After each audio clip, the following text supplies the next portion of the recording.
আসসালামু আলাইকুম রহমতুল্লাহি ওয়া বারাকাতুহু। আজ আমরা শুনব দোয়ার গুরুত্ব নিয়ে মাত্র 2 মিনিটে। আল্লাহ তাআলা কোরআনে বলেন, তোমরা আমাকে ডাকো, আমি তোমাদের ডাকে সাড়া দেব। সূরা আল মুমিন আয়াত নাম্বার 60। এই আয়াত আমাদের বলে দেয়, দোয়া শুধু কথা মাত্র না, এটা আল্লাহর দরবারে সরাসরি সংযোগ। আমাদের বিপদে পড়লে আমরা কার কাছে চাই? বন্ধু-বান্ধব, আত্মীয়, বড় কেউ, কিন্তু সবাই একসময় মুখ ফিরিয়ে নেয়।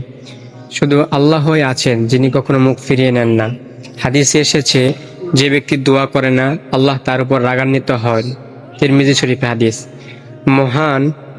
এমন মহান রবের কাছে দোয়া না করা, এটা তো আমাদেরই ক্ষতি।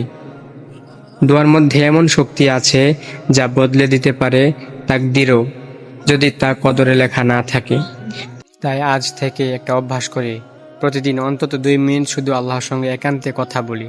মনে যা আছে সব খুলে বলি, বাংলায় বলি, চোখের পানি দিয়ে বলি, আল্লাহ শুনবেনই। আসুন আমরা দোয়ার মাধ্যমে আল্লাহর সঙ্গে সম্পর্ক আরও গভীর করি।